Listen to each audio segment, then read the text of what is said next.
Hi everyone, this is Rachel Hellmann and I'm coming to you from Terre Haute, Indiana, and I'm here to answer a few questions from Galleri Urbane about my upcoming show, The Shape of Color.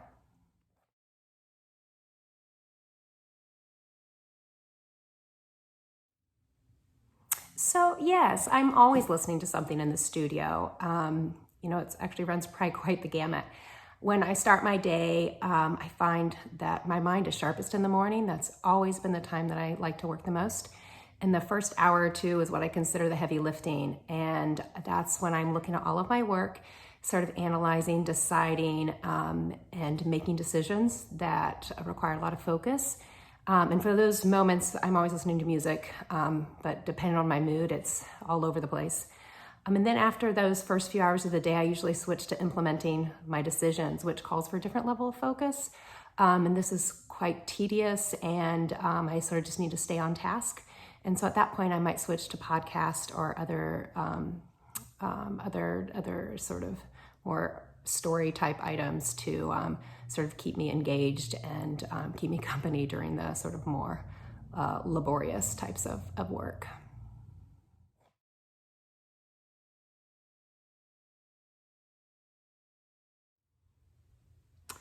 Yes, I do think of them as sort of hybrid works.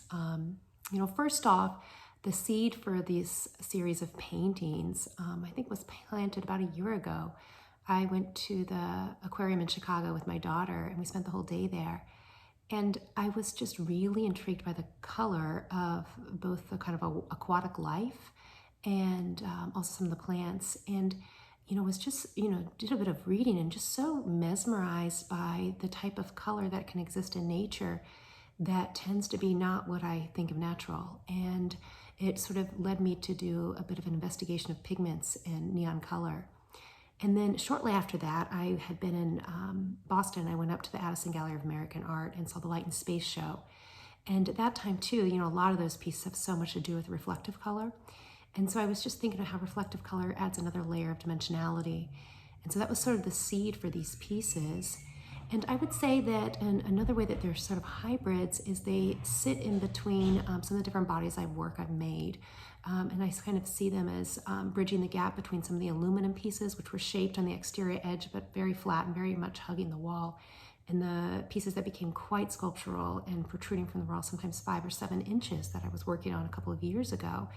And so for these pieces, I kind of wanted to find the medium where they're still hugging the wall and there's sort of a tension of a sort of a space where the color could quietly glow or quietly reflect off the wall behind it and had some level of dimension.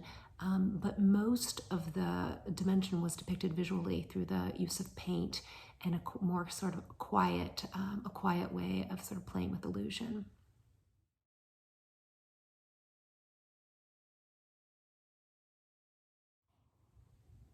Yes, so I've always worked on paper or drawing, and I would say that as long as I can think back through my artistic practice, I almost always have a parallel practice of work on paper or drawings of some type next to whatever else I'm working on.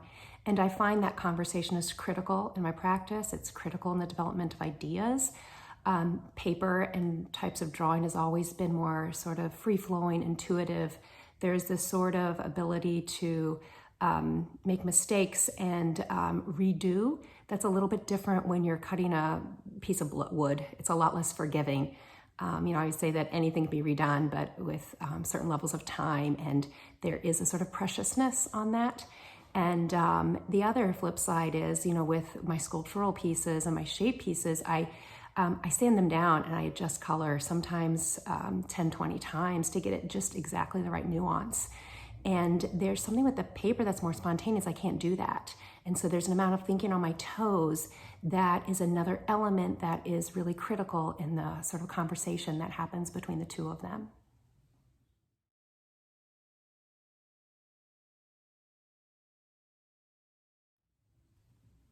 So often when I talk about my work, I speak about my architectural influence and I talk about the relationship of the work to the body. And you can't talk about those two elements without thinking about scale. And so I'm always thinking about what does shift to scale do to the experience of viewing? What does shift to scale do to the idea of the piece? And so specifically this past year, I've done a couple of different murals, and I'm thinking more also about site-specific pieces and how does painting sort of translate into a physical space, and how does the meaning of painting change when it's painted on the wall versus painted on a wood form versus painted on paper. And so with these large works on paper, I wanted to see, I've been scaling up in murals, and what happens when that happens on paper, and how does it, affect the body. These particular pieces for the show are 52 by 52, and so I think of them as being sort of this large picture window that you can step through, and they also sort of command the space from far away in a way that the smaller pieces wouldn't. And so I wanted to explore that piece, especially as they sit in the space juxtaposed to the mural, and sort of have a communication with that as well.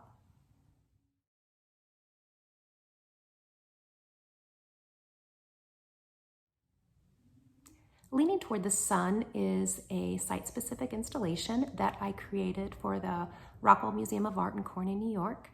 And it was a particularly interesting, exciting, and also challenging project for me. It was different than really anything I'd done before that. For this piece, I was commissioned to make this mural for the atrium of the museum. And so the atrium is circular in nature, and it's also a historic building, which means that there's a number of historic architectural elements in the space. So it's quite literally the opposite of a white cube. And for this piece, I wanted to capitalize off of the circular nature of the atrium and use warm colors as sort of this cocoon or embrace as people would walk into the museum. For the piece at Galleri Urbane, I have there are some similarities with the previous mural. For this piece, I am still really thinking about light and how do you show light through color, and also thinking about the architectural nature of this specific space. So at Galleri Urbane, I was looking at the lines of the walls and the lines of the ceiling. There's a number of sort of thick and thin bars that I kind of, that you'll see in your peripheral vision as you're looking at the mural. I wanted to incorporate those into the piece. And I also sort of, with the help of the gallery, selected to use the alcove on the sort of the corner of the gallery to set it aside and also have kind of a nestled white space to sit around it.